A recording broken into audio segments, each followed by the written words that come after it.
Supongo que cada quien tiene derecho a amar a quien le plazca y como quiera, en la medida de que se trate de personas adultas. Sin embargo, el tiempo me ha enseñado que las fuerzas de Eros y de Tánatos se entrecruzan de manera tal que subyugan a los mortales a pasiones que a veces vienen de lo alto y otras veces de lo más bajo. Entonces, como bien lo sabía el mismísimo Sócrates, los mortales ya no somos los dueños de nosotros mismos, y desafiar esas fuerzas es una especie de blasfemia. Creo haber sabido esto desde siempre. Tal vez fue una extraña intuición que me acompaña desde niña, o bien una revelación de las experiencias propias y ajenas, que siempre se han encargado de revelarme atisbos de una realidad más profunda y a veces terrible. La gente además me cuenta cosas. En un avión o en un bus, la persona que se sienta a mi lado suele narrarme una experiencia que confirma mis intuiciones. Lo que sí que corresponde a una de esas vivencias ajenas que anoté de memoria, luego de escuchársela a una mujer en un avión. Era una dama de unos 35 años, andorrana, y de unos ojos tristes que eran enternecedores. Hace algún tiempo, hice un semestre de intercambio en una universidad norteamericana. Mis estudios allí no tenían nada que ver con mi profesión, sino que tomé unos cursos de literatura para mejorar mi inglés. De allí además surgió el gusto por la literatura anglosajona que me acompaña hasta hoy. Sin embargo, Poe, Lovecraft, Stoker y muchos otros no son solo el resultado de mis estudios, sino de que creo que estos autores descorrieron un velo que revela cuestiones que también se relacionan con un incidente en los Estados Unidos. En aquellos días, tenía un novio que me dejó. Se sintió abandonado por mi decisión, aunque solo se tratara de un semestre. La universidad norteamericana era extremadamente bella. No había sido aquel un criterio para seleccionarla, sino una externalidad extremadamente beneficiosa. Aquello me hizo bastante bien, pues había llegado a los Estados Unidos con el ánimo apesadumbrado que sucede a cualquier ruptura, especialmente a una tan juvenil e inocente. A pesar de que consideraba correcta mi decisión, extrañaba las caricias, los besos y la compenetración física y espiritual que pensaba que teníamos con mi novio. El dolor era tan intenso que me convencí de que, de vuelta en Barcelona, podría recuperar nuestra relación y me aferraba a ese pensamiento. Nunca ocurrió. En el intertanto, él se buscó a otra chica que resultó ser una de mis amigas y, según he sabido, ahora tienen 2 hijos, pero durante mi estadía en América, era ajena a estos hechos, y mantenía una especie de ilusión de seguir en pareja y además, tenía la absurda idea de ser fiel a una relación que sabía que no existía. En el centro del campus principal, había un prado muy verde en el que, en los veranos, algunas chicas se ponían a tomar sol. La costumbre me pareció agradable, sin embargo, en aquellos días yo era algo insegura respecto de un cuerpo que me encantaría recuperar. Aunque me han dicho que todavía lo tengo, hice amistades enseguida. Los americanos parecían fascinados con la chica de un principado que no sabían que existía y que venía de estudiar en Barcelona. Me preguntaban sobre vinos y parecían creer que, por ser europea, debía ser necesariamente sofisticada. Los jóvenes también se me acercaron, pero yo todavía creía que tenía un amor esperándome en la península, por lo que no salí con ninguno. Laura era una compañera especialmente hermosa y, a pesar de su nombre, era la típica americana rubia del Midwest que se sentía con la obligación de demostrar que no era tonta, aunque creo que nadie lo pensaba, pero ella quería huir del estereotipo. Fue ella la que me invitó a que tomáramos el sol en el Prado, cosa que a mí me daba mucha vergüenza, pero que disimulé para mantener aquella imagen de sofisticación que me habían atribuido. Además, muchas norteamericanas se ponían sus trajes de baño en público a pesar de que sus cuerpos no estuvieran precisamente en forma. ¿Te gustaría pertenecer a nuestra sorority?, me preguntó. Le dije que, según lo que había visto en las películas, las fraternities y sororities reclutaban de entre los alumnos de primer año y que yo solo estaría un semestre. Entonces se puso a gatas sobre mí y su cabeza me tapó el sol.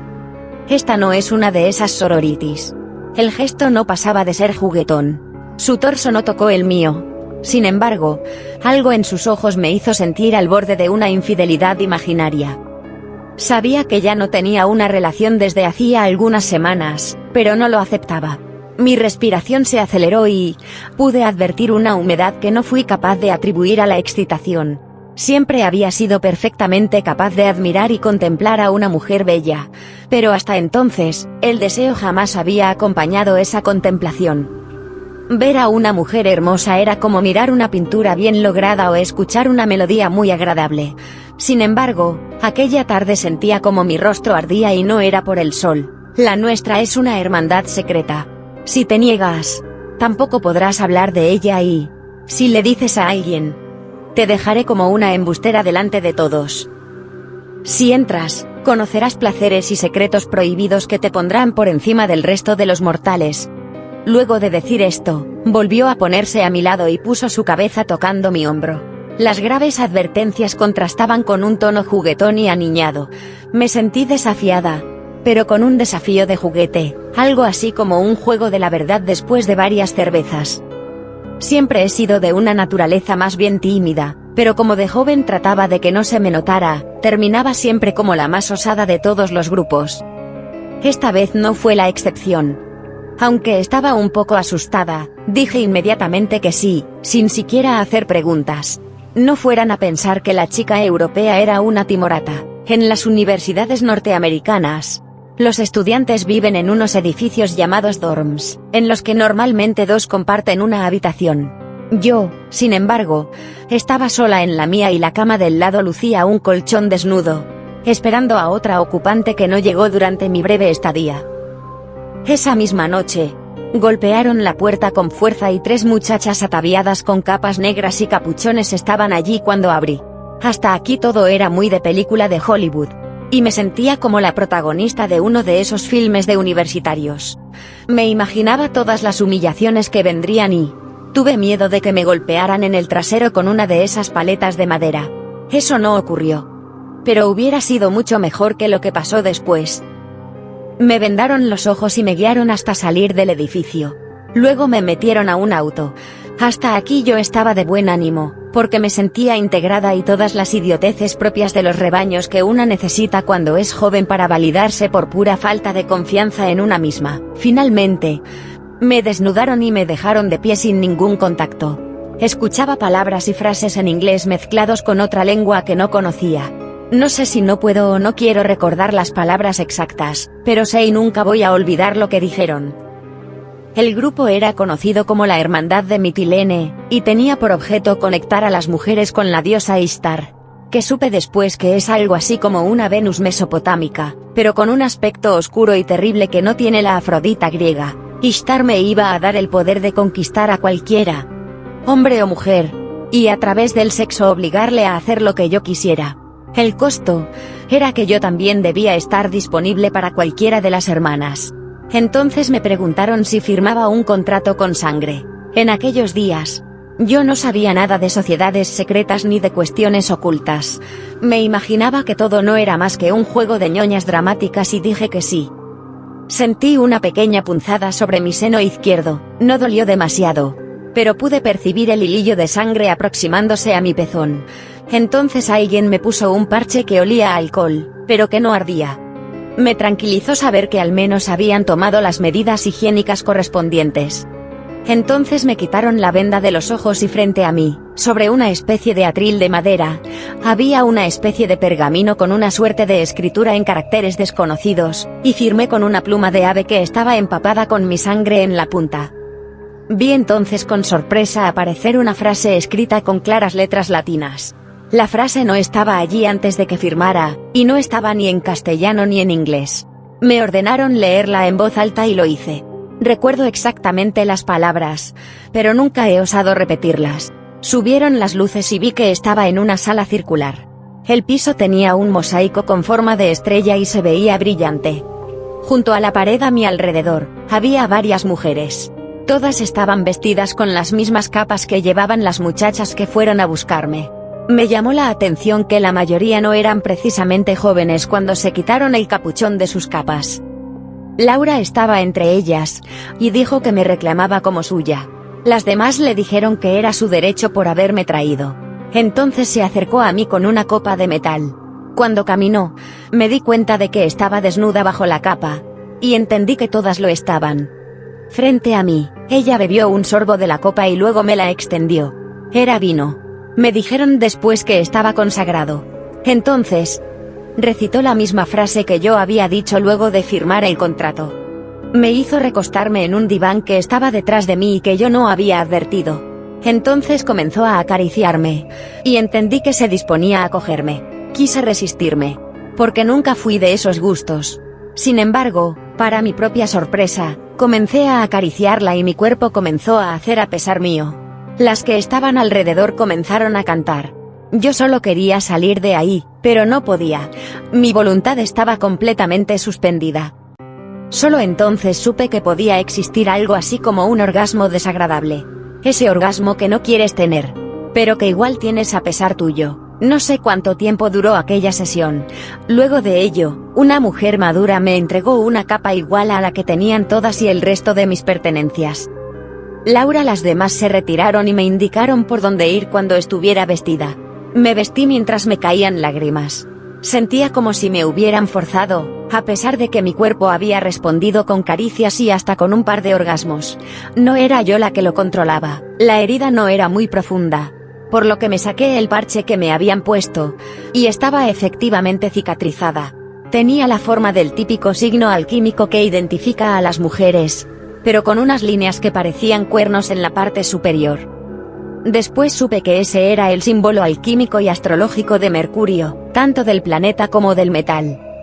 Por fin vestida, salí por la puerta que me habían indicado, y tenía la intención de salir corriendo, y acaso denunciar a la hermandad de Mitilene por abuso. Sin embargo, me esperaba Laura para darme un beso en la boca. Yo di vuelta la cara, entonces ella repitió aquella frase extraña, y tuve que besarla. Entonces entendí que aquella frase era un conjuro que permitía a las hermanas controlar sexualmente a cualquiera. Las demás estaban sentadas a la mesa. Había un banquete en honor a la recién iniciada.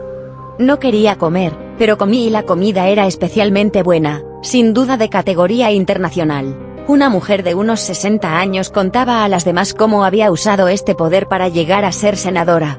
A ella no la reconocí, pero la he visto después en las noticias.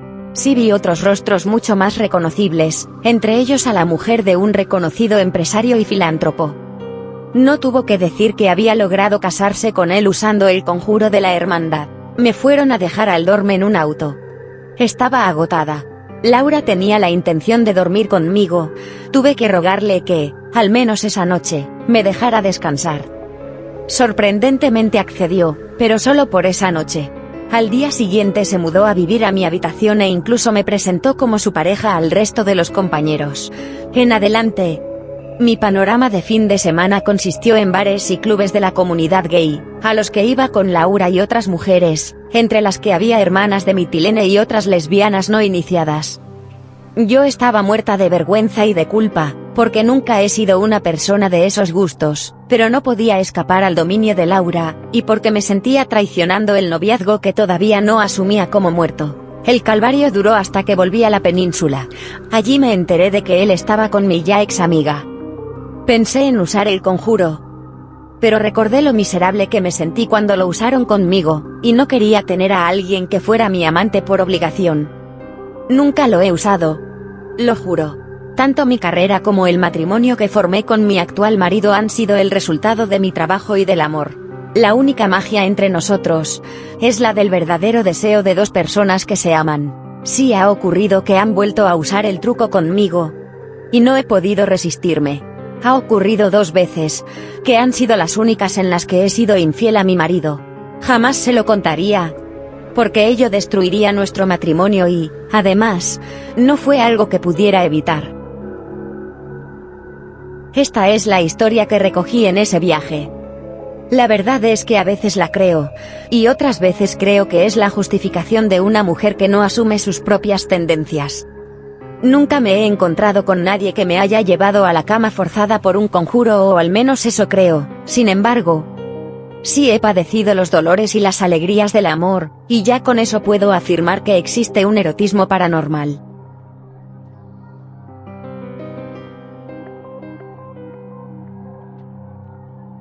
Muchas gracias por ver este video. Os pido que lo compartáis por vuestras redes sociales y con vuestros amigos. Recordad que en la descripción encontraréis el enlace a nuestro Patreon. Allí podréis colaborar para que este proyecto siga adelante. Espero leer vuestros comentarios y, si os parece, podéis dejarme en ellos cualquier testimonio que cuente sobre el erotismo paranormal. Nos vemos a la próxima. Un beso gigantesco y paranormal.